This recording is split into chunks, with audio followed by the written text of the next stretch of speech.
l'explication du chapitre 2 de cet appendice. Alors, pour commencer, je vais relire ce chapitre, et je vais le relire en prenant soin de m'interrompre, de faire une pause, que j'indiquerai expressément, qui correspond à l'endroit où est parvenue l'explication jusqu'à présent de ce chapitre 2. Car je n'ai expliqué qu'une partie du paragraphe que constitue ce chapitre 2. Et je vais bien marquer l'endroit jusqu'où je suis allé jusqu'à présent. Les désirs qui procèdent de notre nature, de façon qu'ils se puissent comprendre par elles seules, sont ceux qui se rapportent à l'esprit en tant qu'on le conçoit comme constitué d'idées adéquates. Eh bien, je ne suis pas allé plus loin que le mot « esprit » jusqu'à présent. Je n'ai expliqué que ceci, les désirs qui procèdent de notre nature, de façon qu'ils se puissent comprendre par elles seules, sont ceux qui se rapportent à l'esprit, et j'ai expliqué ce qu'était l'esprit, mais la suite, c'est ce qui nous attend maintenant. À l'esprit en tant qu'on le conçoit comme constitué d'idées adéquates.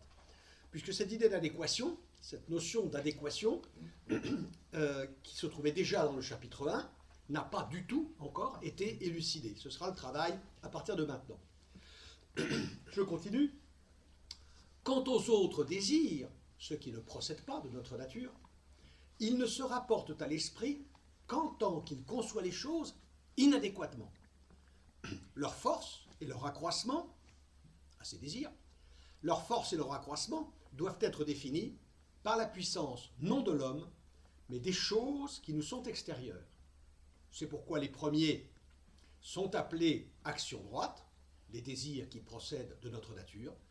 Les seconds, ceux qui doivent être définis non par la puissance de l'homme, mais des choses qui nous sont extérieures. Les seconds, passions. Les uns, en effet, sont toujours des marques de notre puissance, les autres, au contraire, de notre impuissance et d'une connaissance mutilée.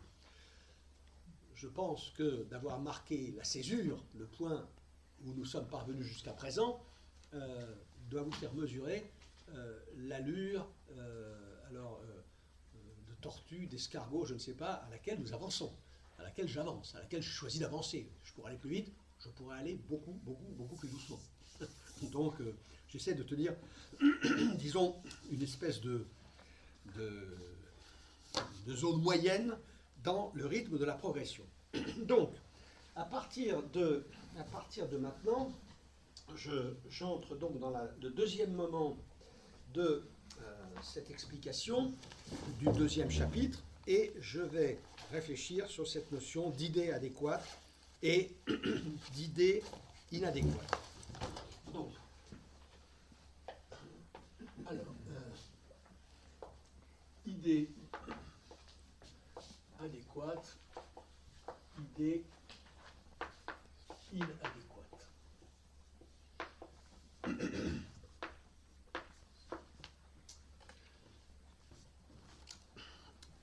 Alors, l'idée, cette notion d'adéquation est une notion que Spinoza n'introduit pas du tout dans la philosophie. Elle est plus ancienne.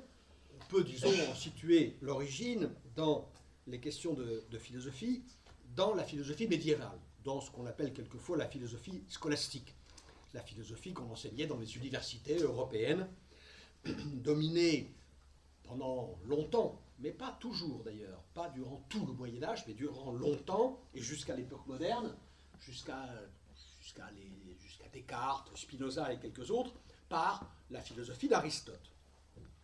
Ce qu'on appelait quelquefois, c'est une expression que vous retrouverez dans, par exemple, dans les comédies de Molière, l'école.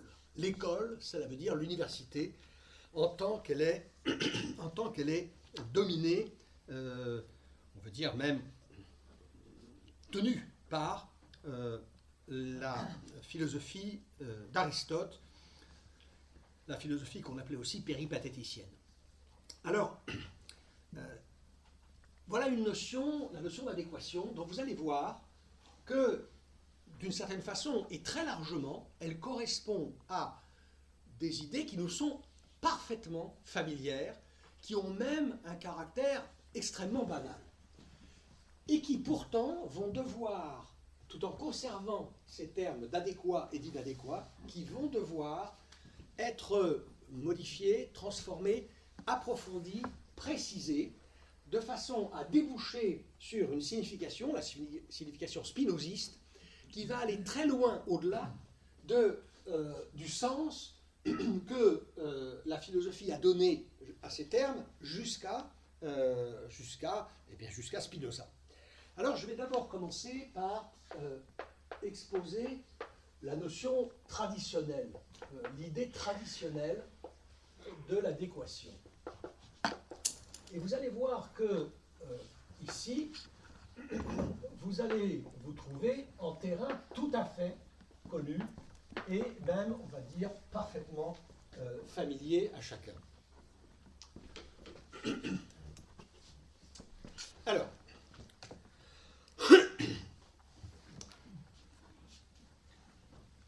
le problème est le suivant.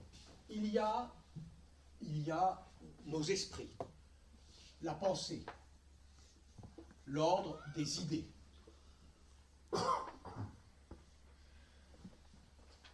Et il y a les choses. Il y a les choses, c'est-à-dire il y a ce dont nous tentons, dont nous tâchons, tant bien que mal, avec nos moyens, ce dont nous tentons de nous former, les pensées les plus justes, les plus vraies, les idées les plus fidèles, si vous voulez. Et donc, nous essayons de porter sur les choses le regard le plus lucide afin d'aboutir, afin de nous procurer ce qu'on appelle une connaissance. Le rapport qui est ici érigé en problème, c'est le rapport de connaissance. Une connaissance, ça met toujours en présence, en jeu, un sujet pensant, capable de former des idées. Je rappelle que les idées, ça peut être des perceptions, ça peut être des représentations, des images, des concepts, etc. Pensées et idées qui se rapportent à des choses qui sont, par rapport à ces pensées et aux idées, leurs idéats. Je l'avais dit, ça c'est un terme un peu technique, un terme qui vient aussi de la scolastique d'ailleurs. Donc là, nous sommes devant la problématique de la connaissance. Ce que nous cherchons, c'est évidemment à produire une connaissance vraie des choses. Connaissance vraie, c'est un pléonasme. Parce que si une connaissance est fausse, ce n'est pas du tout une connaissance, ce n'est en rien une connaissance. Connaissance ou un savoir. Eh bien, traditionnellement, cette relation de la pensée à la chose, relation qui permet de qualifier cette pensée de vraie, de qualifier une idée de vraie, elle a été pensée sous le concept d'adéquation, qu'on peut même traduire, en des termes plus familiers, plus simples, par exemple l'idée de correspondance, ou l'idée de, peut-être même de ressemblance. Et on pourrait ajouter d'autres façons de traduire cette idée d'adéquation. Qu'est-ce que ça veut dire? Tout simplement ceci, qui est d'une banalité totale, que pour être vrai, une pensée, une idée, se rapportant à une chose, doit correspondre à cette chose. La pensée, l'idée que je me fais de la chose, doit correspondre à l'être même de la chose. Elle doit en être, si vous voulez, quelque chose comme une copie, ou une représentation. Et c'est ça que veut dire d'abord adéquation. Traditionnellement, ça veut dire ça. Ça veut dire correspondance. On parle aussi de la théorie de la vérité-correspondance. Une pensée, une idée est vraie, pour autant qu'elle est, avec la chose dont elle est l'idée, avec son idéat, dans un rapport de correspondance. Elle est adéquate à ces choses. Ça, c'est, je le répète, une notion tout à fait traditionnelle de l'adéquation, parfaitement conforme avec ce que le commun des mortels conçoit comme étant la vérité. Deux ou trois citations. Platon, dans le sophiste, qui est un dialogue tardif fort difficile, un des dialogues les plus techniques dans le corpus platonicien. Platon dans le sophiste, et je mettrai toutes ces citations, si elles n'y sont pas déjà d'ailleurs, sur le blog, écrit ceci: ce qui est vrai dit les choses comme elles sont, le faux, en revanche, dit autre chose que ce qui est. Ce qui est vrai, une idée qui est vraie, un discours vrai. Ce qui est vrai dit les choses comme elles sont, le faux, en revanche, dit autre chose que ce qui est.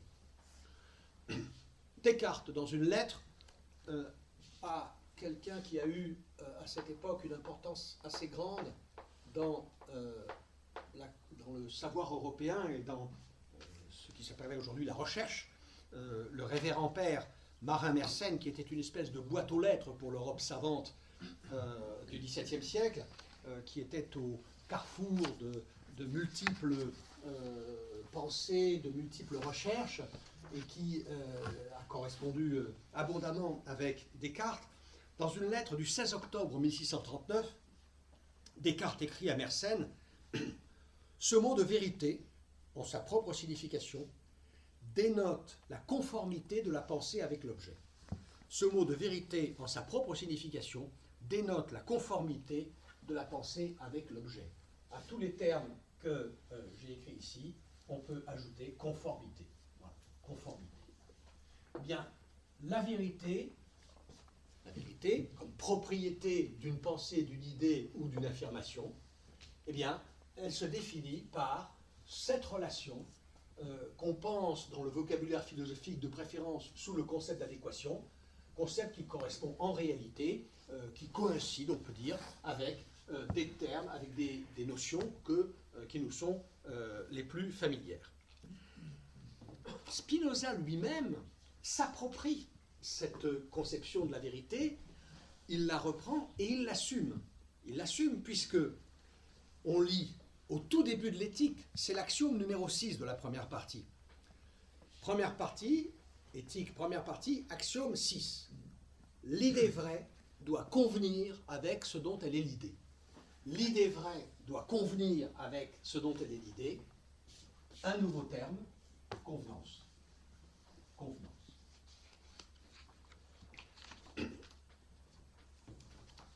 Il faut bien comprendre, je répète, qu'il n'y a rien de techniquement dans ces concepts, dans cette représentation de la vérité, il n'y a rien de techniquement spécial, spécifique à la philosophie, puisque c'est notre idée la plus banale de la vérité, dont je répète que Spinoza l'assume, il ne rejette pas cette représentation de la vérité, puisque dans les pensées métaphysiques, en 1663, alors c'est un texte de jeunesse écrit par Spinoza, 1663, à une époque où sa philosophie n'est pas encore parvenue à son achèvement complet. Mais il écrit ceci.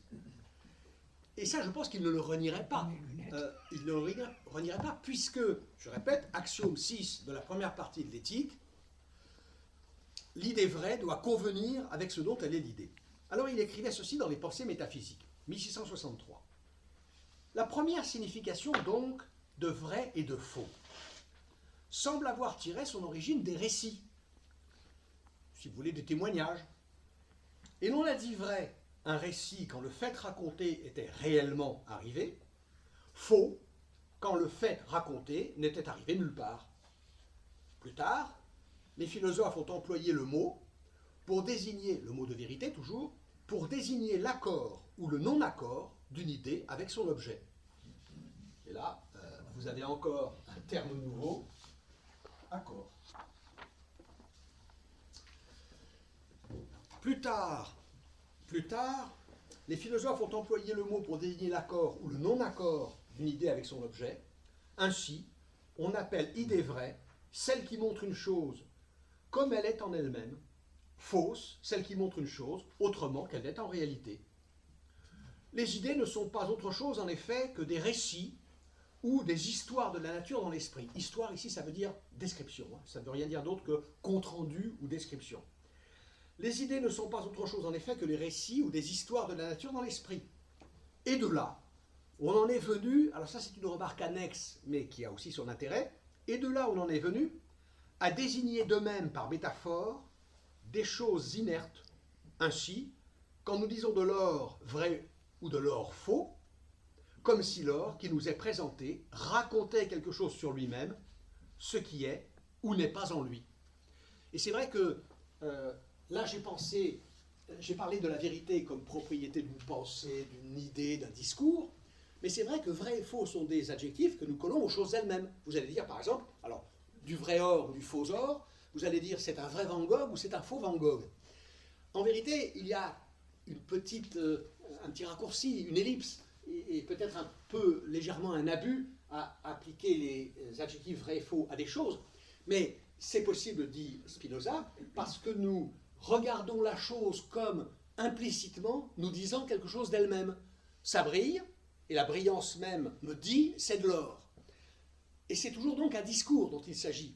De la même façon, un tableau, il y a la patte de Van Gogh, il y a le style de Van Gogh, on reconnaît Van Gogh dans le tableau, ou éventuellement on lit la signature peut-être en bas à droite du tableau, et donc ce tableau dit quelque chose de lui-même, il dit je suis un Van Gogh. Et par une espèce de raccourci, eh bien, nous attribuons les qualificatifs de vrai ou de faux à la chose elle-même.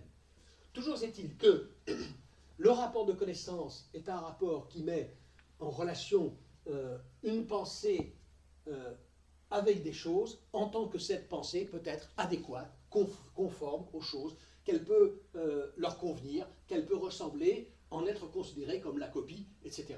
Évidemment, du côté de la pensée ou des idées, on utilisera le terme vérité. Quant aux choses elles-mêmes, c'est ce que nous appelons la réalité, d'où cette définition parfaitement classique, tout à fait banale de la philosophie, de la vérité, y compris pour les philosophes. La vérité, c'est la correspondance de la pensée, des idées ou du discours avec la réalité, avec le réel. Tout ça nous est, je pense, absolument familier et ne nécessite pas beaucoup d'explications. Pour cette façon de penser la vérité, Spinoza utilise des termes dont vous allez voir qu'ils n'ont rien de bien compliqué, même s'ils ont un caractère un tout petit peu plus savant, mais légèrement.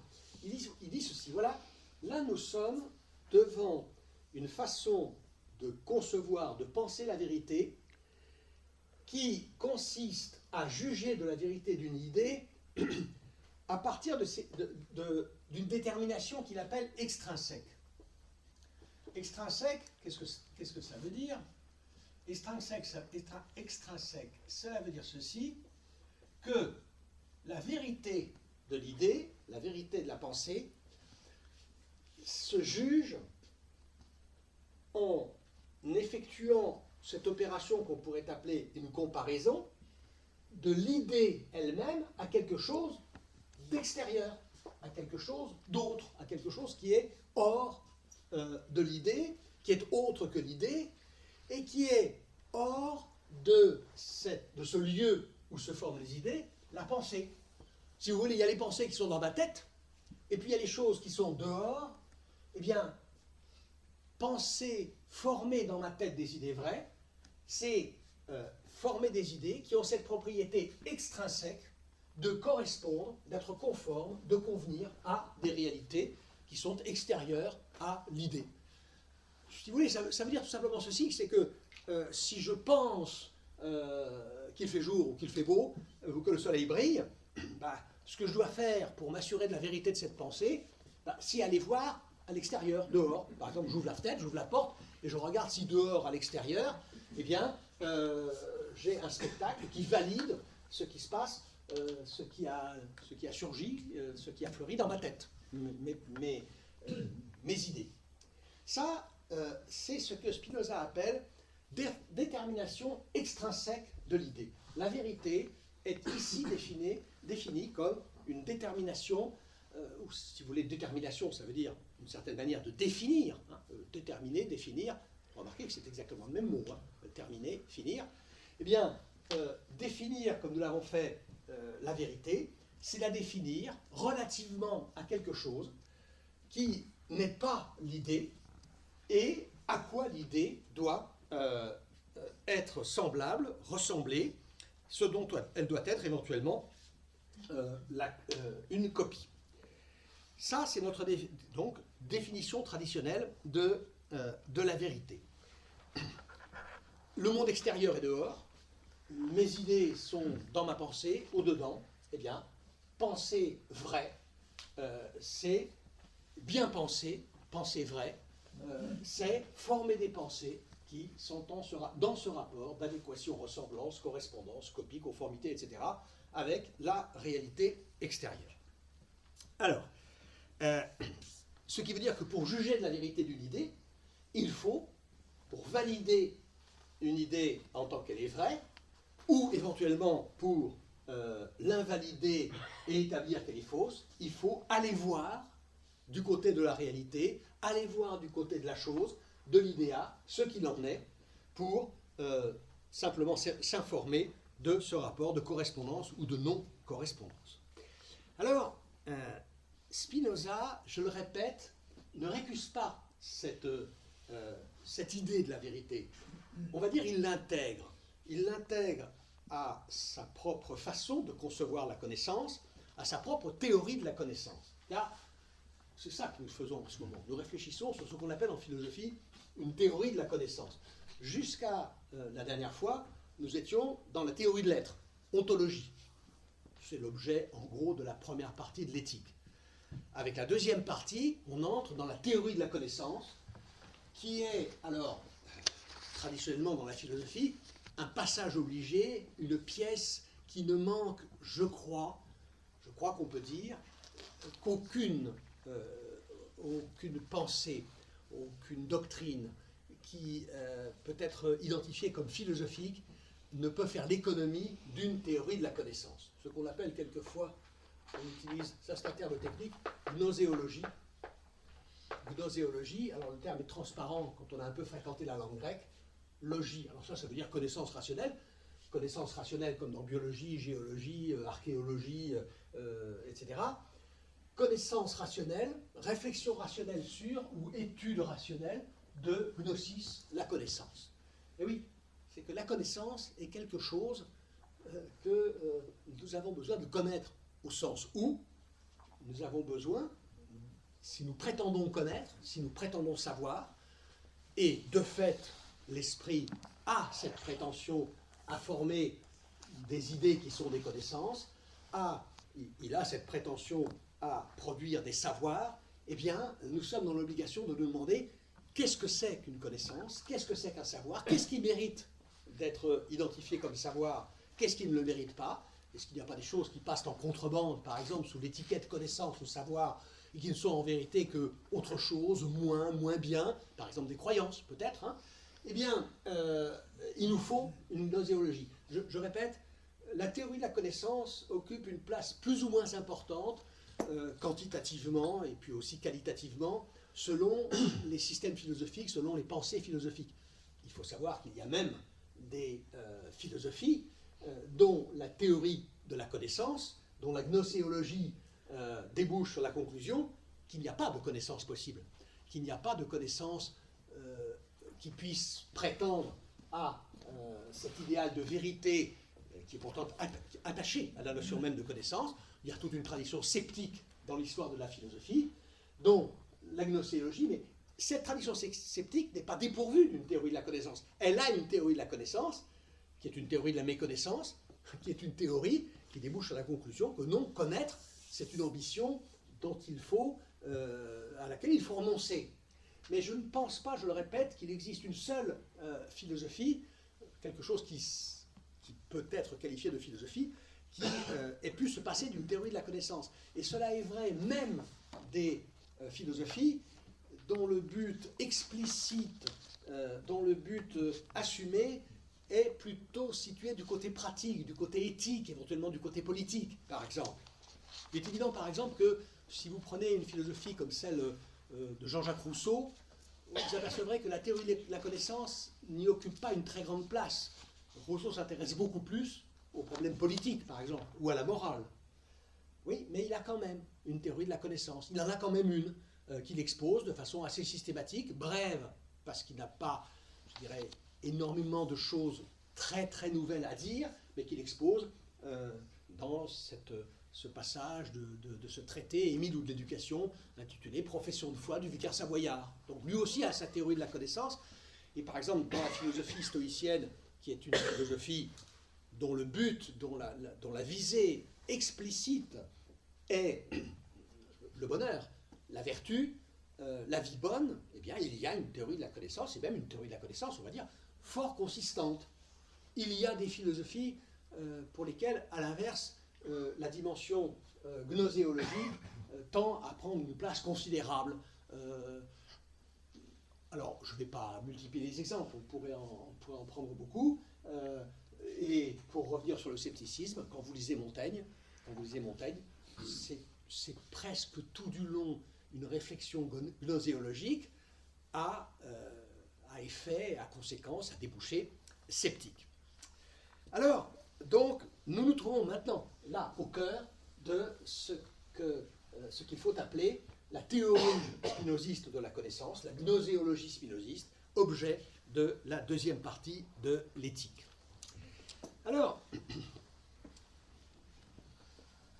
ce qu'il va falloir maintenant montrer, ce qu'il va falloir établir, c'est l'insuffisance, les difficultés, les impasses dans lesquelles on débouche si l'on s'en tient à cette façon de penser, de théoriser, de comprendre la vérité.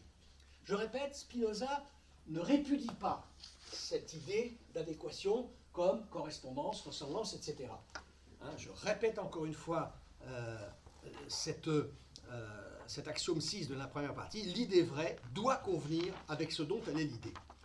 Mais dans cette idée de convenance, au fond, nous n'avons, je vais prendre une distinction ici que Spinoza ne reprend pas à ce sujet, une distinction bon, qui ne fait pas entrer dans ses réflexions sur les notions d'adéquation ou d'inadéquation, mais on pourrait presque dire que nous avons posé une définition nominale de la vérité. Une définition nominale, ça veut dire que nous comprenons le sens du mot vérité quand nous avons dit ça. Nous savons ce que ça signifie, le mot de vérité.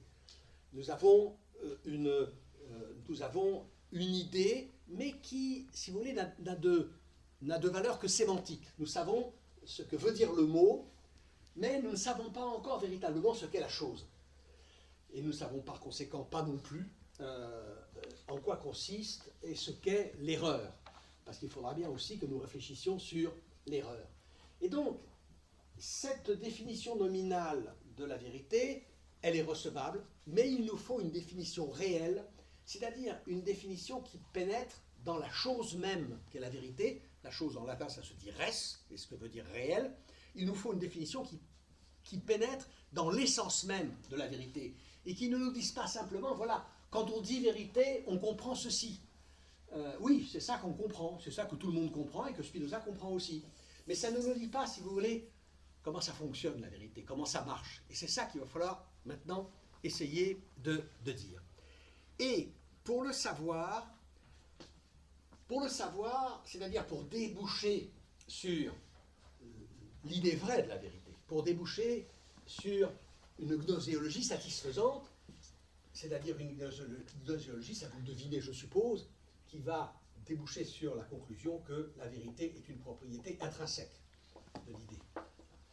Toute la théorie spinoziste de la connaissance va consister à effectuer ce passage de la représentation commune, courante, banale, que nous avons tous de la vérité, comme détermination extrinsèque de l'idée, à une conception de la vérité comme détermination intrinsèque de l'idée, interne à l'idée.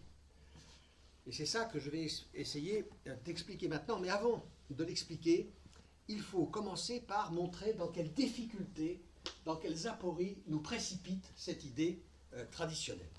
Donc ce sera le point suivant.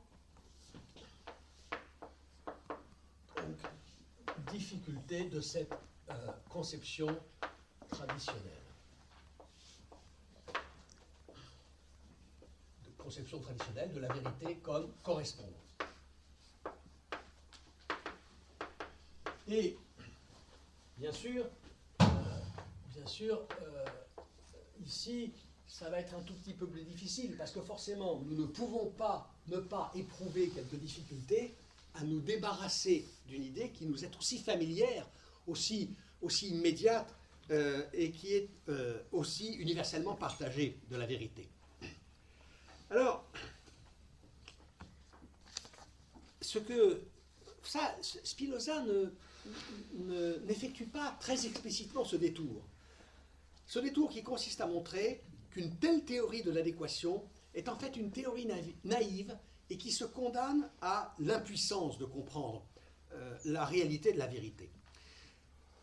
La difficulté consiste en ceci, la difficulté tient à ceci, que, au fond, nous ne faisons de la vérité une idée, dans cette théorie de la vérité comme adéquation, correspondance, nous faisons de la vérité une idée qui pourrait être comparée à la ressemblance entre un tableau et l'original que représente ce tableau. Si vous avez un portrait qui représente une personne.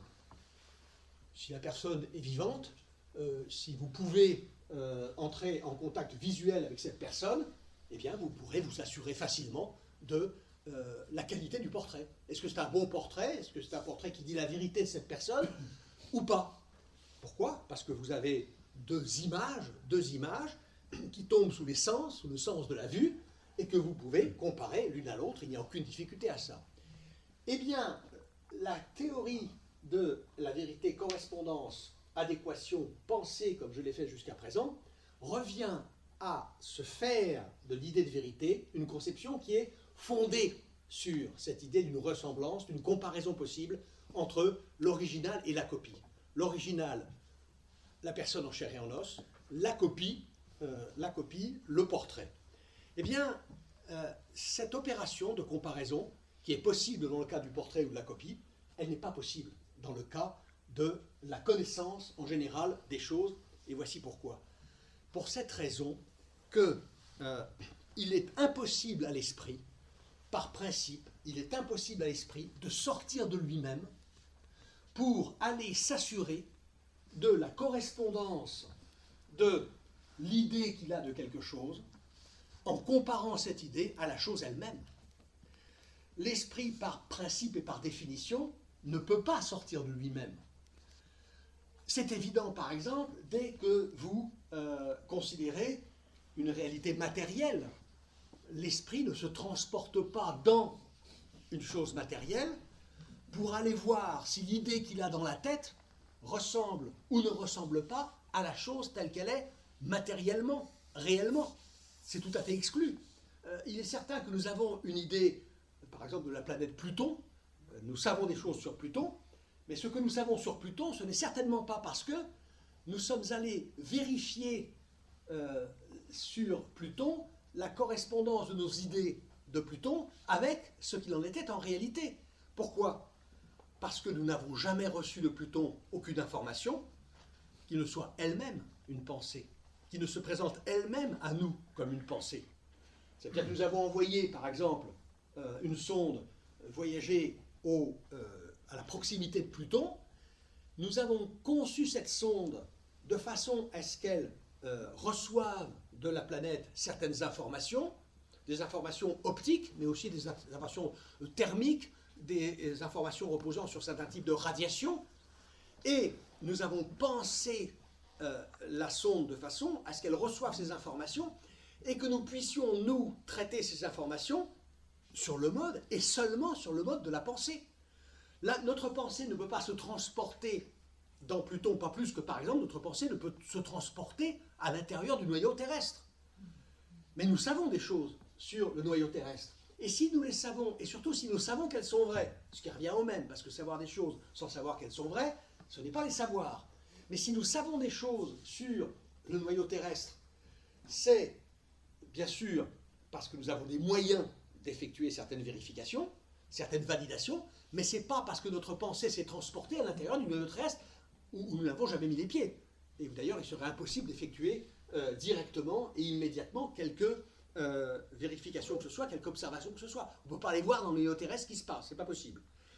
Alors, qu'est-ce que cela veut dire tout ça? Ça veut dire que l'esprit, ne pouvant jamais, par principe, par définition, sortir de lui-même, une pensée ne peut être comparée, une pensée ne peut être mise en rapport, en relation, qu'avec d'autres pensées.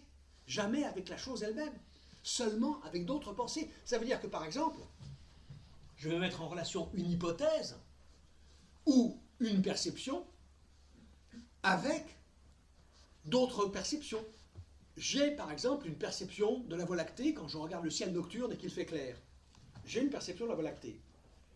Je peux comparer cette perception de la Voie lactée avec une autre perception, par exemple, celle qui me sera donnée, si je regarde cette Voie lactée à travers un instrument grossissant. J'ai deux perceptions. Je n'ai pas d'un côté mon idée de la Voie lactée, ma perception de la Voie lactée quand je regarde avec mes deux yeux, et de l'autre, la réalité de la Voie lactée qui serait dans le télescope ou dans la lunette. Pas du tout. Parce que dans la lunette, ce qui m'est donné, c'est une autre perception. Et il en va toujours de cette façon, ce qui veut dire que notre idée de la vérité est une idée erronée lorsque nous croyons que la correspondance qui définit la vérité dans cette théorie de la vérité, ressemblance, copie, conformité, etc., lorsque nous croyons que ce qui définit la vérité, c'est une ressemblance, une copie de la réalité avec l'objet. L'idée vraie que je peux avoir, par exemple, je ne sais pas, du cheval, elle n'a aucun des caractères du cheval lui-même. Ou si vous voulez, plus simplement, c'est un exemple que prend Spinoza, l'idée du chien n'aboie pas. L'idée du chien n'aboie pas. Si j'ai une idée vraie du chien, je saurais que le chien aboie, mais l'idée du chien n'aboie pas. L'idée du chien, c'est pas le chien. Et l'idée du cercle, c'est pas davantage le cercle, dit Spinoza. Alors, qu'est-ce que nous devons faire de tout ça? Si vous voulez, nous devons tirer cette conclusion que l'idée est dans l'impossibilité de principe d'avoir avec la chose dont elle est l'idée, avec son idéat, une correspondance qui serait du type de la ressemblance, une correspondance qui serait du type du rapport de l'original à la copie. Il faut penser la vérité autrement. Je vais ici lire, et je mettrai, je l'ai peut-être déjà mis, cette citation sur le blog. Une citation d'un philosophe français aujourd'hui assez oublié, mais dont j'ai parlé il y a peu de temps parce que ça a été l'un des principaux éditeurs des pensées de Pascal, Léon Brunswick. Léon Brunswick, qui a vécu dans la première moitié un peu au-delà, du XXe siècle, et qui, dans un ouvrage intitulé « Introduction à la vie de l'esprit », et qui est daté de 1900, dans l'introduction à la vie de l'esprit, Léon Brunswick écrit ceci. Dire que les états internes, nos pensées, dans nos têtes si vous voulez, dire que les états internes sont par rapport aux choses externes, leurs idéaux, les réalités, dire que les états internes sont par rapport aux choses externes, comme des copies par rapport au modèle, c'est se faire une raison d'une métaphore. Vous comprenez? C'est prendre une métaphore pour une raison. C'est confondre ce qui n'est qu'une métaphore avec quelque chose qui aurait la valeur d'une raison. C'est méconnaître la nature de la question que l'on prétend résoudre. La question de la connaissance, la question gnoséologique. C'est méconnaître la nature de la question qu'on prétend résoudre. Pour être autorisé à parler de copie et de modèle, il faudrait avoir vu l'original d'une part, le portrait de l'autre. De la comparaison, on peut conclure à la ressemblance. Mais pour l'esprit, entre les états internes qui seuls lui sont donnés, car l'esprit ne sort pas de lui-même, et les choses externes qui n'ont d'existence indépendante que parce qu'elles ne sont pas données, il n'y a aucune comparaison possible, aucun rapport concevable. Du point de vue de l'esprit, il n'y a pas d'autre point de vue pour un être pensant tel que l'homme, il n'y a qu'un monde, le monde de la conscience. Le monde de la conscience, le monde des pensées. Si vous voulez, pour nous assurer de la validité de nos pensées, de la vérité de nos pensées, et de cette adéquation de nos pensées avec les choses, il faudra nous contenter de la pensée. Il faudra nous faire avec ce que la pensée met à notre disposition, c'est-à-dire des pensées. Et Brunswick termine de cette façon, c'est donc dans la conscience et de la conscience même que se forme et s'organise le monde extérieur. C'est donc dans la conscience et de la conscience même que se forme et s'organise le monde extérieur. Il va donc falloir trouver une autre manière de définir la vérité, si nous voulons savoir véritablement ce qu'est la vérité, que se satisfaire de cette simple image ou métaphore de la ressemblance, qui en fait est une image sensible, une image visuelle, exactement comme celle qui supporte la ressemblance du portrait avec l'original dont il est la copie. Voici ce que Spinoza a écrit dans le traité de la réforme de l'entendement, au paragraphe 69, en ce qui regarde ce qui constitue la forme du vrai, pour ce qui concerne ce qui constitue la forme du vrai. Il est certain que la pensée vraie se distingue de la fausse, non pas tant par une dénomination extrinsèque, mais le plus par une dénomination intrinsèque. Et c'est cette dénomination intrinsèque que Spinoza va appeler, dans son vocabulaire à lui, adéquation. Le mot d'adéquation, en son sens spinoziste, renvoie à une détermination intrinsèque de l'idée, c'est-à-dire à des caractères de l'idée qui n'appartiennent qu'à l'idée en tant que pensée et qui ne reposent pas sur on ne sait quelle ressemblance avec quelque chose qui n'est pas de l'ordre de la pensée, qui n'est pas de la même nature que la pensée, qui est extérieur à la pensée et qui par conséquent ne peut pas être le fondement de la vérité. D'où, dans la deuxième partie de l'éthique, définition 4, au tout début de la deuxième partie, dont je répète qu'elle est la partie consacrée à la théorie spinoziste de la connaissance, cette définition, par idée adéquate, mais attention, cette définition, elle ne peut pas vous paraître immédiatement claire. Je la clarifierai, c'est tout le travail que je vais faire à partir de maintenant, mais je l'énonce quand même. Par idée adéquate, j'entends l'idée qui, en tant que la considère en soi, et sans relation à l'objet, a toutes les propriétés, c'est-à-dire les déterminations intrinsèques de l'idée vraie. Et il ajoute, explication, je dis intrinsèque pour exclure celle, la dénomination, la détermination, qui est extrinsèque, à savoir la convenance de l'idée avec son idéa, la convenance de l'idée avec son objet. Et donc, cette notion d'adéquation telle que nous l'avons définie, cette idée naïve, cette idée, je dirais, banale, Spinoza va l'intégrer, mais il va la dépasser dans une compréhension à la fois plus large, plus profonde et plus précise de l'idée de vérité. Et c'est cette façon de penser la vérité dans laquelle il va falloir entrer maintenant. Alors ça, je vais m'y atteler, et bien sûr, c'est une tâche tout à fait cruciale. Vous pouvez avoir eu l'impression, depuis que nous avons commencé, que, au fond, à part les toutes premières séances consacrées à commenter le préambule de cet appendice, nous avons rapidement pris une grande distance par rapport à ce qui est supposé être le but de l'éthique, à savoir de nous assurer la vie bonne, le salut, le bonheur, la béatitude, etc. En vérité, là, il faut bien que nous convainquions que quand il s'agissait d'ontologie spinoziste, la théorie de l'esprit, la théorie de la pensée, la théorie de l'étendue, quand il s'agit de la gnoséologie spinoziste, nous sommes, je dirais, dans les passages absolument obligés et incontournables si nous voulons accéder à la compréhension de ce que Spinoza définit justement comme la vie bonne, comme la béatitude. Alors, il va falloir donc maintenant comprendre ce que nous dit Spinoza quand il nous dit que la vérité doit être comprise comme une détermination intrinsèque de l'idée et non pas une détermination extrinsèque. Ce qui a priori est paradoxal parce que cela semble nous obliger à penser la vérité d'une idée en laissant de côté, en ne nous occupant plus du rapport que cette idée entretient avec ce dont pourtant elle est l'idée et ce, je dirais, vis-à-vis de quoi elle est comptable en termes de vérité ou de fausseté.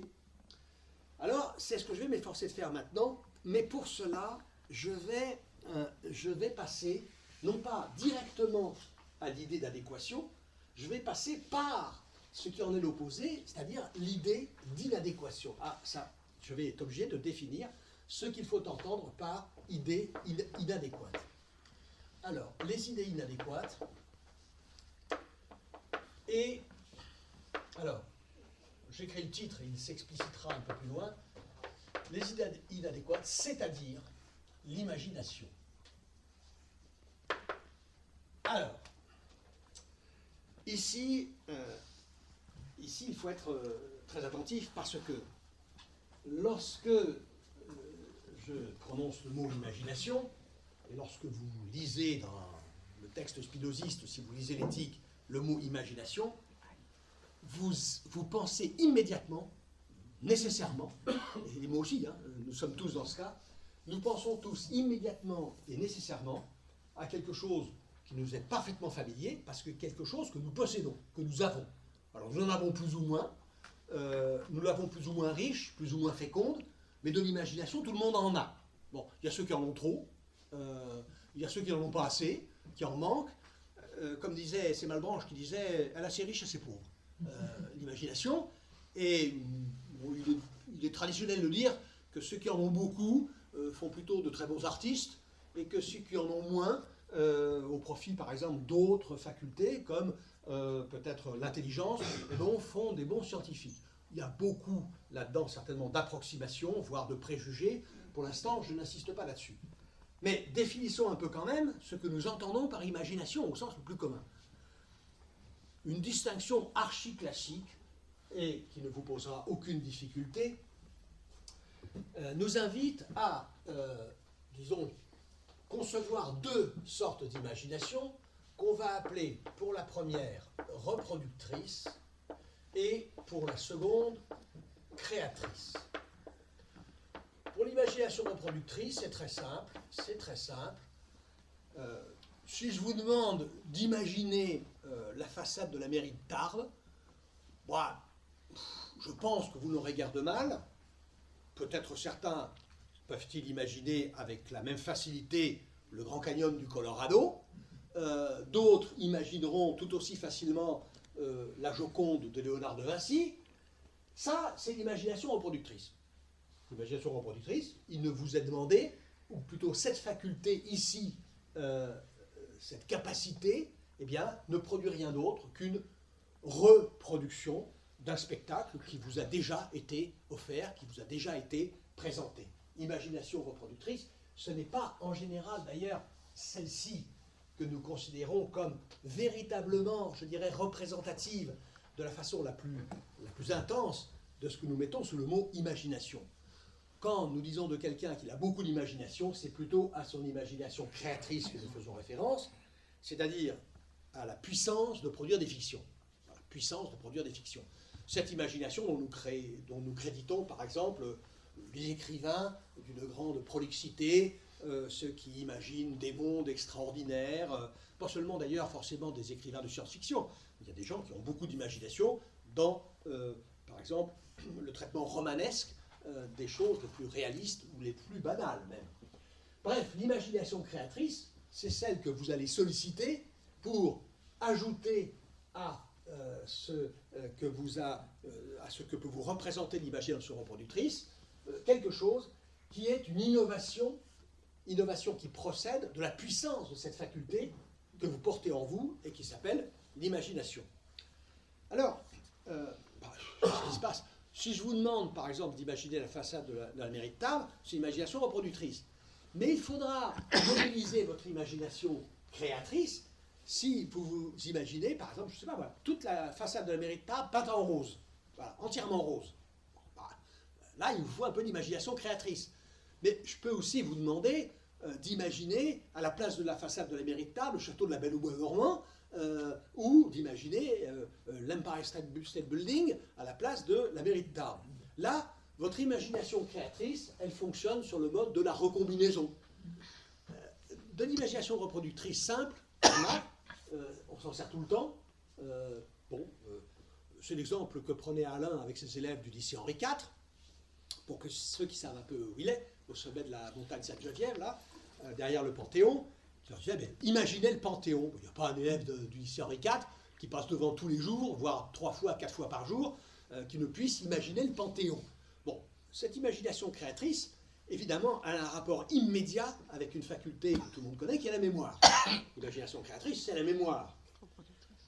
Elle a ses limites, évidemment, parce que Alain demandait à ses élèves immédiatement après, bon, vous imaginez bien le Panthéon, ça y est, vous l'avez fixé, bon, on va faire ça avec la mairie de Tarbes, ça y est, vous avez imaginé bien la façade de la mairie de Tarbes, maintenant, vous savez combien il y a de fenêtres. Bon, là, vous ne pouvez pas répondre. Vous pouvez pas répondre, vous ne savez pas combien il y a de fenêtres, parce que vous voyez, mais en fait, vous ne voyez pas tout à fait. Vous ne voyez pas.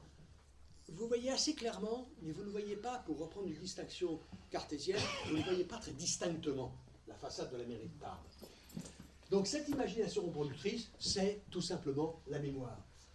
L'imagination créatrice, c'est la puissance de fiction, et vous remarquerez que si une imagination reproductrice, toute simple et toute pure, est constamment à l'œuvre dans notre univers mental, il n'y a pas d'imagination créatrice qui ne puisse s'exercer indépendamment de l'imagination reproductrice. Parce que je peux vous demander d'imaginer l'animal le plus fabuleux, le spectacle le plus extraordinaire, le bâtiment le plus invraisemblable, il faudra bien que vous le composiez d'éléments qui vous sont fournis par la mémoire, c'est-à-dire que vous imitiez une petite portion plus ou moins grande d'imagination reproductrice. Il faudra bien, par exemple, vous pouvez imaginer tout ce que vous voudrez de plus fantastique, de plus extraordinaire, de jamais vu, il faudra bien que vous l'imaginiez d'une certaine couleur, ou de certaines couleurs. Et ces couleurs-là, ou alors il faut que vous releviez ce défi qui consiste à dire, imaginez une couleur que vous n'avez jamais vue.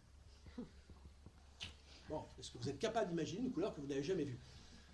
Des gens qui ont vécu des expériences psychédéliques, par exemple sous l'effet de certaines substances hallucinogènes, reviennent en déclarant avoir vu des couleurs qu'elles n'avaient jamais vues dans la réalité.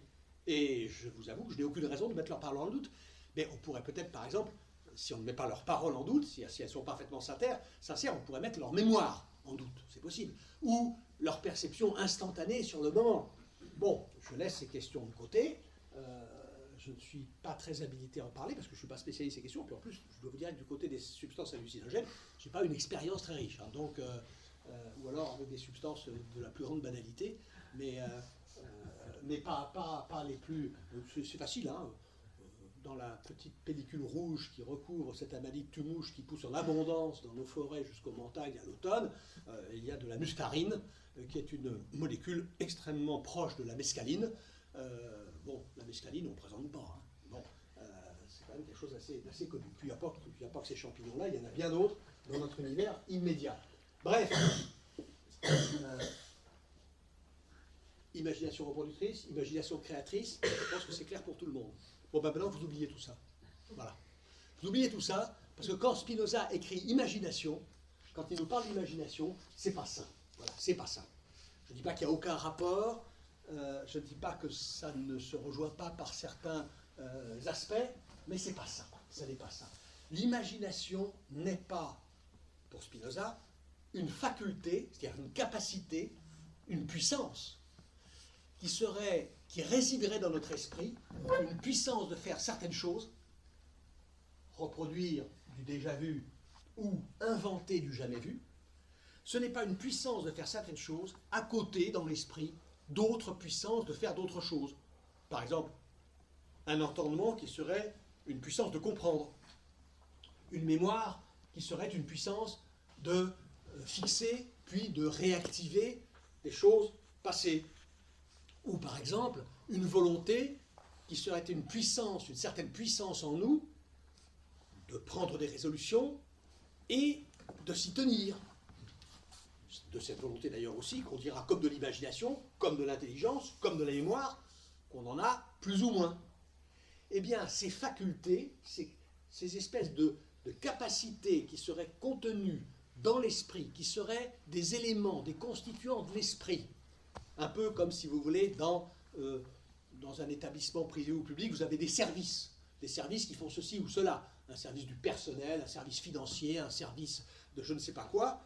Eh bien, il y aurait dans l'esprit un service dédié à la reproduction, un autre à la création, un autre à la compréhension, à l'intellection, un autre à la remémoration. Ça, Spinoza n'y croit pas du tout. Je reviendrai sur cette critique qu'il fait des facultés, Mais retenons simplement ceci, que quand Spinoza a écrit l'imagination, il ne s'agit ni de ceci, ni de cela, mais de tout à fait autre chose. Alors, pour le dire de façon assez sommaire et assez rapide, l'imagination spinoziste, c'est un certain régime de fonctionnement de l'esprit. C'est un certain régime sous lequel fonctionne l'esprit. Voilà. Ce n'est pas une faculté, c'est une certaine manière pour l'esprit d'avoir des idées, de former des idées avec tous les bémols que j'ai mis la dernière fois sur le verbe former. L'esprit est constitué d'idées. L'esprit est constitué d'idées. Eh bien, imaginer, pour un esprit, c'est être constitué d'idées, mais d'idées formées dans cet esprit sur un mode particulier, qui est le mode de l'inadéquation. Qui est le mode de l'inadéquation. Et c'est ça qu'il va falloir expliquer maintenant. Spinoza prend un exemple. Spinoza prend un exemple. Il se trouve, cet exemple, dans le scoli de la proposition 35 de la deuxième partie. Donc, éthique, deuxième partie, proposition 35, scoli. Vous êtes sorti de chez vous un matin, imaginez de préférence, alors imaginez maintenant, dans ce sens-là, imaginez de préférence, un matin d'hiver, il y a de la brume. Il y a de la brume, vous êtes sorti un peu après le lever du soleil, et dans la brume, vous voyez le soleil, là, pas très haut au-dessus de l'horizon. C'est une expérience à laquelle je peux me référer, parce que tout le monde l'a faite, tout le monde a vu ça. Le soleil dans la brume, eh bien, quel spectacle vous offre-t-il? Eh bien, le spectacle d'une grande proximité, dit Spinoza. Voilà, le soleil, il se trouve comme à 200 pas. Un enfant placé dans cette situation, alors pas vous sans doute, évidemment, ni moi, mais un enfant placé dans cette situation dirait « Ah, allez, on va courir et on va aller toucher le soleil, on va aller attraper le soleil ». De même que l'enfant peut vous dire, par exemple, parce que vous vous promenez dans un paysage, par exemple un paysage vallonné, vous êtes dans les Baronnies, dans le Piémont, je ne sais où, et il y a un arc-en-ciel. Et l'arc-en-ciel, voilà, il est planté là. Vous le voyez planté là, sur telle colline. Il est enraciné à un endroit. Eh bien, il est tout à fait naturel pour un enfant de dire, s'il se promène avec ses parents, par exemple, dans la campagne, de dire « Allez, on va y aller, on va marcher, c'est pas très loin, on va aller toucher l'arc-en-ciel. » Bon. Alors, le soleil est à 200 pas. Bon, vous savez très bien que le soleil n'est pas à la distance de 200 pas. Vous savez très bien que les choses ne sont pas comme vous les voyez. Pas du tout, puisque le soleil est à des... Alors, vous savez ou vous ne savez pas qu'il est à 150 millions de kilomètres, mais vous savez qu'il est beaucoup plus loin que n'importe quelle distance qui serait possible d'atteindre à pied. Alors, quel raisonnement faites-vous? Ou comment résolvez-vous ce malaise? Ce malaise qui a un nom, c'est l'erreur. Voilà. Vous êtes dans l'erreur, pour autant que vous croyez que le soleil est à la distance à laquelle il vous donne l'impression d'être quand vous le regardez à travers la brume le matin. Alors, vous êtes dans l'erreur, alors il y a une solution simple à ce constat de l'erreur, dire, ben voilà, les sens, les 5 sens, et ici la vue, c'est pas un truc fiable. Les sens, ça trompe. Voilà. Les sens sont trompeurs. Les sens sont trompeurs, et ça c'est une expérience que nous avons faite 100 fois, sur divers objets. J'ai vu la tour, elle m'a paru ronde, je suis approché, elle était carrée. Je faisais mon jogging, je me dis tiens, il y a Pierre qui fait son jogging aussi là-bas. Bon, manque de bol, c'était pas Pierre, c'était Paul, ou quelqu'un que je connais pas du tout. Bon, les sens m'ont trompé 10 fois, 20 fois, 100 fois. Bon. Et je vous dis, bah, les sens sont trompeurs. Bah, les sens m'égarent. Alors, ce constat, qui va évidemment déboucher sur une méfiance. Bon, maintenant, les sens, je fais gaffe, quoi. Ce que je vois, ce que j'entends, hein, parce que j'ai cru entendre aussi, c'était ça. Ce que je touche même, c'est pas forcément toujours ce que je crois toucher. Et donc, bah, il faut se méfier des sens, et il faut leur préférer autre chose. Bon, quoi? Alors ça, on peut discuter, mais les sens sont trompeurs. Alors, Là, Descartes arrive et dit, pas du tout, mais pas du tout. Les sens ne sont pas trompeurs. Les sens, ils font le job. Les sens vous montrent le soleil tel qu'il doit être, compte tenu des circonstances dans lesquelles vous êtes placé.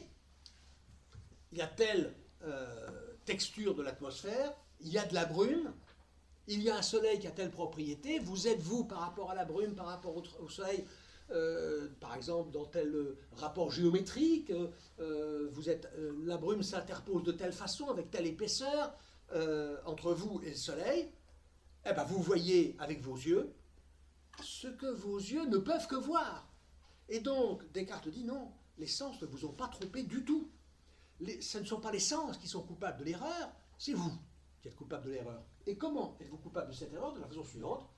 Les sens vous ont procuré un spectacle, ils vous ont donné un spectacle, qui d'ailleurs a son intérêt, ce spectacle, il a un intérêt esthétique par exemple, c'est joli, c'est agréable de voir le soleil dans la brume, là, le matin. Les sens vous procurent un certain spectacle, et vous, qu'est-ce que vous faites?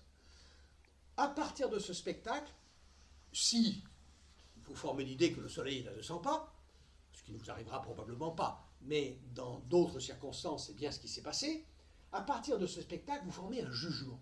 Vous formez un jugement, c'est-à-dire que vous ne formez pas simplement une idée du soleil, idée qui comprendrait sa distance de 100 pas. Non, vous formez un jugement, c'est-à-dire que vous admettez comme vrai une certaine affirmation quant à ce spectacle qui vous est offert. Vous formez un jugement, et ce jugement, ce n'est pas les sens qui le font, ce n'est pas les sens qui jugent. Les sens, ils vous ont proposé un spectacle. Les sens, ils ne disent rien. Simplement, ils vous montrent quelque chose, voilà, et puis après, vous en faites ce que vous voulez. Simplement, qu'est-ce que vous en faites? Eh bien, précisément, vous en faites un jugement parce que vous vous précipitez par flemme ou pour toute autre raison vers un acquiescement, une affirmation, une approbation de ce que le spectacle des sens met à votre disposition.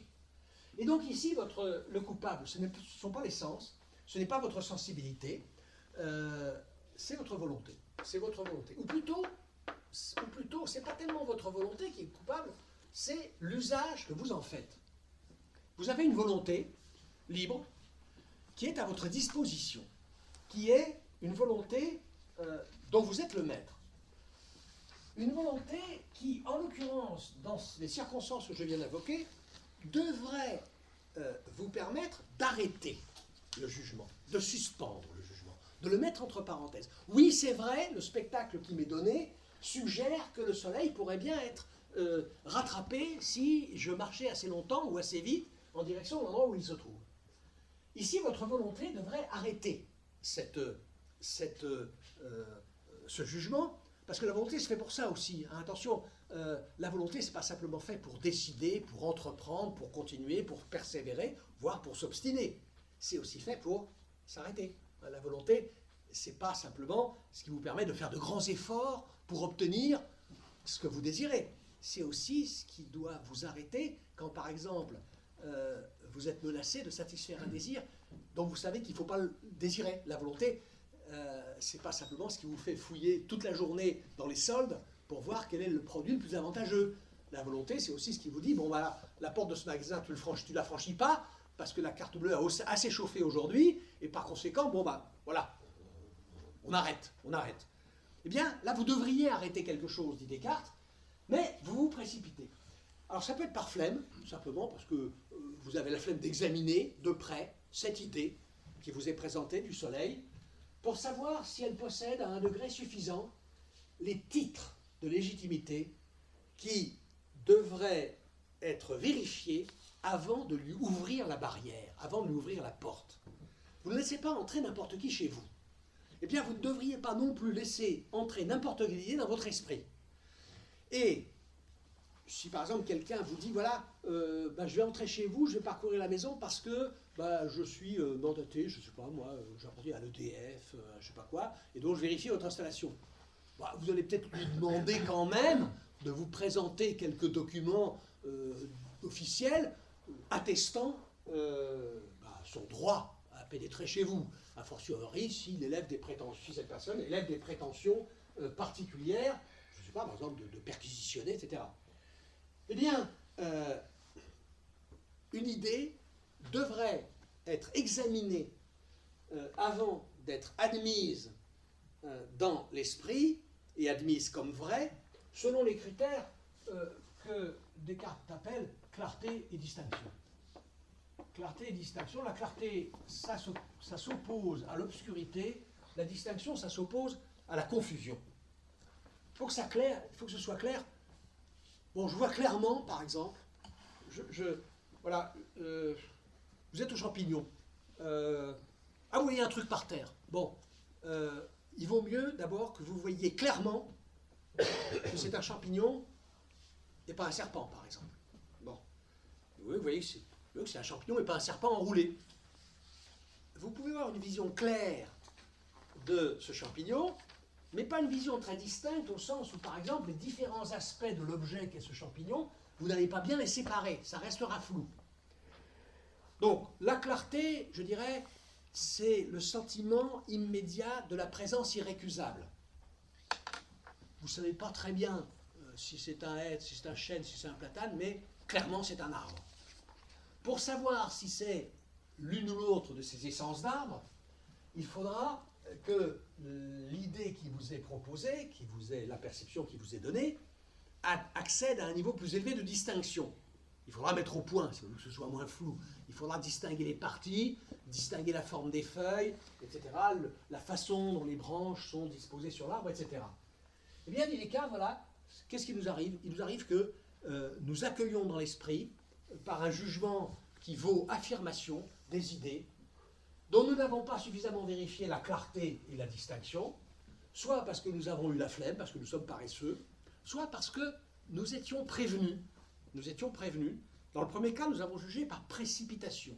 Dans le second, nous jugeons par prévention, parce que nous sommes prévenus, non pas au sens où nous sommes avertis, mais au sens où nous avons des préventions. Avoir des préventions, alors elles peuvent être positives. Ah ouais, cette idée me plaît vachement bien, elle est super chouette, hop, j'accepte. Voilà, je valide. Pourquoi? Parce que ça correspond très très bien à ce que j'ai toujours eu envie de penser, avec ce que j'ai pensé jusqu'à aujourd'hui, avec ce que des personnes que je considère comme fiables pensent, et donc, hop, j'adopte. Ça peut être une prévention favorable, une prévention défavorable, je rejette cette idée parce qu'elle ne me plaît pas. Et donc, nous péchons par précipitation ou par prévention, c'est-à-dire parce que nous renonçons à faire de la volonté l'usage auquel elle est destinée, et qui devrait réglementer, régir notre façon de recevoir les idées, nous renonçons à cet usage et nous cédons à une certaine forme de facilité, si vous voulez. Voilà quelle est la façon dont l'erreur est conçue, théorisée par Descartes. Descartes propose cette théorie de l'erreur dans la quatrième méditation métaphysique. Vous retrouverez cette théorie de l'erreur dans l'espèce d'abrégé des méditations métaphysiques qu'on trouve dans la quatrième partie du discours de la méthode. Discours de la méthode, quatrième partie, vous avez une espèce de résumé des méditations métaphysiques, vous allez trouver cette conception de l'erreur qui met en jeu deux facultés, la volonté et l'entendement. L'entendement entend qu'il est capable de se former une idée claire et distincte des choses, ou, pour certaines raisons, dans certaines circonstances, incapable de le faire, et la volonté qui, elle, détient, qui est le garde-barrière, qui détient la clé, qui ouvre ou qui refuse d'ouvrir la pensée à une idée. Eh bien, c'est dans ce rapport de la volonté à l'entendement, dans le fait que la volonté ouvre la barrière à une idée qui n'a pas reçu la validation des critères de clarté et de distinction, c'est là que se situe l'erreur.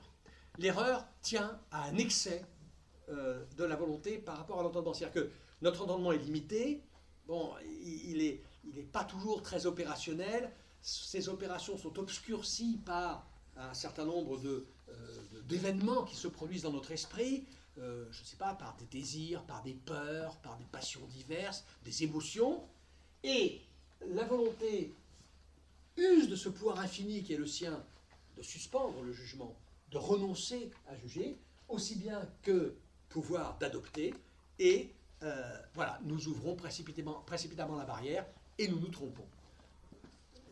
Pouvoir infini de la volonté, dit Descartes, pouvoir infini, puisque même devant quelque chose qui vous paraît absolument irrécusable, absolument clair et distinct, absolument fiable du point de vue des critères intellectuels, il vous est toujours possible de dire « je suspends mon jugement ». On va voir. On va voir. Mettons entre parenthèses. C'est ça qui se produit dans le doute. C'est ça qui se produit dans le doute de la première méditation. Lorsque Descartes dit dans la première méditation, voilà, je me suis souvent trompé, je vais m'assurer des moyens de ne plus me tromper en mettant d'abord systématiquement tout en doute et ensuite en voyant ce qui résiste. Il met tout en doute, y compris ce qui paraît le plus indubitable. Par exemple, au XVIIe siècle, dans les milieux cultivés, bon, ce n'était pas considéré comme absolument indubitable, mais enfin, il fallait une certaine audace déjà pour douter de l'existence de Dieu. Mais il en fallait encore beaucoup plus pour douter que quand j'additionne 2 et 2, ça fasse nécessairement 4. Eh bien ça, dit Descartes, oui, c'est vrai qu'il n'y a pas grand-chose qui s'impose à mon esprit avec autant d'évidence que 2 plus 2 égale 4. Mais ça aussi, je peux le mettre entre parenthèses. Je peux le suspendre. Je peux, si vous voulez, le mettre en situation provisoire d'examen. Bon, on verra ça. On verra si c'est fiable vraiment, 2 plus 2 égale 4. C'est pas sûr, c'est pas sûr. Pour l'existence de Dieu, il faut bien que ce ne soit pas absolument évident que c'est fiable, puisqu'il y a des gens quand même très raisonnables qui en doutent. Mais bon. Eh bien, c'est là que se joue, pour Descartes, l'erreur. L'erreur, elle se joue dans l'excès de puissance d'une volonté infinie, relativement à un entendement fini, limité, borné, et surtout qui est toujours susceptible d'être, je dirais, paralysé ou parasité ou pollué par des facteurs psychiques non intellectuels, bah c'est là que se joue notre possibilité de nous tromper. Et là, Spinoza va dire, bah non, c'est pas du tout comme ça que ça se passe. C'est pas du tout comme ça que ça se passe.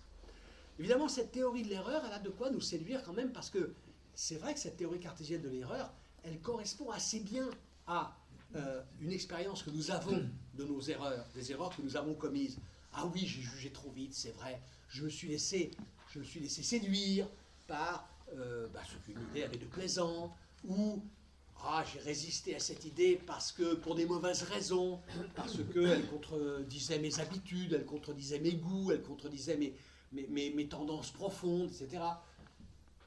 Et ça correspond aussi au sentiment de satisfaction que nous pouvons avoir quand nous avons l'impression d'avoir adopté une idée après l'avoir mûrement réfléchie, après un examen sérieux que nous nous sommes imposés par un acte de la volonté, d'une volonté souveraine, dont nous sommes dit, bon, cette fois, il faut que je fasse bon usage de cette volonté. Il ne faut pas que je me laisse avoir, il ne faut pas que je me précipite, et puis il ne faut pas que je cède à mes préjugés. Eh bien, pour Spinoza, les choses ne se passent pas du tout, mais alors du tout, de la même façon. Pas du tout de cette façon-là. Spinoza ne se représente pas du tout la vie de l'esprit comme l'exercice d'une série de facultés qui seraient l'entendement, la volonté, la mémoire, etc. Les unes pouvant d'ailleurs collaborer avec les autres, hein, pour Descartes. Et d'ailleurs, il a tout à fait raison. Par exemple, la façon dont vous allez accueillir une idée doit quelque chose, non pas simplement à ce que vous en comprenez intellectuellement, mais par exemple à ce que votre mémoire vous fournit de souvenirs permettant de comparer cette idée avec d'autres qui vous sont venus précédemment. Vous avez une perception, vous êtes en situation de percevoir quelque chose, mais vous avez déjà perçu aussi, vous, autrement, d'autres choses. Alors, il va falloir révolutionner complètement cette façon de concevoir l'erreur. Alors, je vais revenir, avant d'approfondir avant d'en arriver à la façon dont Spinoza lui-même se représente l'erreur. quelle est la théorie de l'erreur chez Spinoza. Avant d'en venir là, je reviens à ce caractère, à cette opposition des caractères extrinsèques et intrinsèques de l'idée. Prenons une perception simple qui correspond d'ailleurs à une erreur, qui donne lieu à une erreur. Même si, bien sûr, aucun d'entre vous, ici, ne risque plus que moi de tomber dans cette erreur. Vous faites, c'est une expérience que vous avez tous faite aussi, hein, vous êtes dans une barque, il y a quelqu'un là, quelqu'un qui rame. Bon. Et à l'endroit où la rame entre dans l'eau, vous la voyez qui se brise. Vous voyez qui se brise. Bon, la rame est brisée. Vous savez, vous, qu'elle n'est pas brisée. Mais vous allez vous dire, mais au fond, pour savoir si elle est vraiment brisée, ou pour montrer à un enfant, là, vous avez un enfant dans la barque, il regarde ça, il dit, tiens, papa, la rame est cassée, maman, la rame est cassée. Bon. Non, elle n'est pas cassée, et d'ailleurs, tu peux t'apercevoir toi-même qu'elle n'est pas cassée. Comment est-ce que vous faites pour qu'il s'assure qu'elle n'est pas cassée? Pardon? On peut la retirer de l'eau. On la retire de l'eau. Bon, la question que je vous pose est celle-ci. Qu'est-ce qui vous garantit que la perception de la rame hors de l'eau est une perception plus vraie que la perception de la rame à moitié immergée? Jeter l'enfant dans l'eau. Pardon? Il faut jeter l'enfant dans l'eau. Alors, vous lui mettez des lunettes, vous lui mettez un tuba, et vous lui dites, tu plonges, et tu vas voir la rame. Je vous ferai remarquer que dans l'eau, il va l'avoir brisée. Il va l'avoir brisée, oui. Toujours. Oui. Déjà. Alors, vous pouvez toujours l'immerger complètement dans l'eau, la rame, et lui dire, qu'est-ce que tu vois? Il plonge, là, bloup, bloup, bloup, il remonte, il vous dit, ah, j'ai vu dans l'eau que la rame n'était pas cassée. Et qu'est-ce qui vous garantit que la vision de la rame dans l'eau est plus vraie que la vision de la rame à moitié dans l'eau ou à moitié dans l'air? Parce que le bateau continue d'avancer. Si le bateau continue d'avancer en ramant, c'est que la rame existe et fonctionne. Ah ben pour l'instant, on n'est pas à douter qu'elle existe. On en est à douter qu'elle est cassée, qu'elle est brisée, qu'elle est déformée. Ça va vous être moins commode de ramer avec faisant un angle, mais ça ne va pas être tout à fait impossible. Il y a quand même un moyen simple qui peut vous venir à l'esprit de faire vérifier à l'enfant que la rame n'est pas brisée. De le faire activer pour faire avancer le bateau ou un truc comme ça? Oui, bon, ça c'était la suggestion précédente, mais je crois qu'il y a un truc plus simple quand même.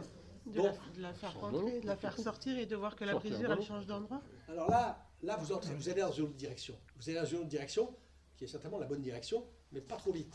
Parce que moi, la première idée qui me viendrait, si j'étais en barque avec un enfant et il me dit la rame est brisée, ce serait peut-être de lui dire, mais attends, tu la vois brisée, mais touche-la. Et en effet, si de sa main, il suit le trajet de la rame, il ne sentira aucune rupture, aucun angle à l'endroit où la rame entre dans l'eau. Mais là, vous vous exposez, si vous raisonnez comme ça, vous êtes embêtant parce que vous ne dites pas les bêtises qu'il faut dire. Et la réponse là qui s'impose, mais on va lui faire toucher la rame. Et pourquoi est-ce que ça ne va pas toucher la rame? Parce qu'ici, évidemment, il faut savoir pourquoi, il faut dire pourquoi on fait confiance au toucher plus qu'à la vue. Ah oui. Et c'est là que la suggestion, en effet, que vous faites vous oriente dans une direction spinoziste. C'est que, alors si vous pouvez répéter... On fait rentrer et sortir la rame. Voilà. Pour montrer que la vue de la brisure est toujours là, même quand la rame est... Voilà. Vous faites entrer et vous faites sortir la rame. La brisure se déplace. Cet exemple est utilisé dans le traité le très grand livre, le superbe livre qu'il faut lire absolument, qui est le traité d'éducation de Jean-Jacques Rousseau, intitulé, comme vous le savez sans doute, Émile ou de l'éducation. Eh bien, cette question de l'éducation de la perception est soulevée dans l'Émile et on se demande comment est-ce qu'on va faire pour initier le petit Émile, qui a peut-être, je ne sais pas, peut-être 7 ou 8 ans, je ne sais plus quel âge il a exactement au moment où se fait l'expérience, comment est-ce qu'on va l'initier, au fond, à l'optique, à cette science qui s'appelle l'optique. Toutes les solutions précédentes ont été explorées comme manifestement non pertinentes. Elles peuvent arriver peut-être à convaincre l'enfant que la rame n'est pas brisée. En effet, s'il la touche, il fera spontanément plus confiance au toucher qu'à la vue.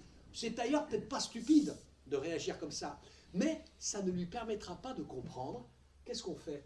Eh bien, dans un bassin, on immerge dans un bassin le bâton. Là, vous avez la surface de l'eau. alors, dans le prolongement idéal du bâton émergé, ça donne ça. Le bâton est brisé. Eh bien, qu'est-ce que vous faites, dit Rousseau? Vous faites tourner l'enfant autour du bassin. Qu'est-ce qu'il voit, l'enfant, quand il tourne autour du bassin? Il voit à l'extrémité de la rame immergée décrire un cercle ayant pour centre le point où la rame entre dans l'eau. Vous faites multiplier les expériences, par exemple celle qui consiste à sortir progressivement et à rentrer progressivement la rame dans l'eau. Qu'est-ce que vous avez fait?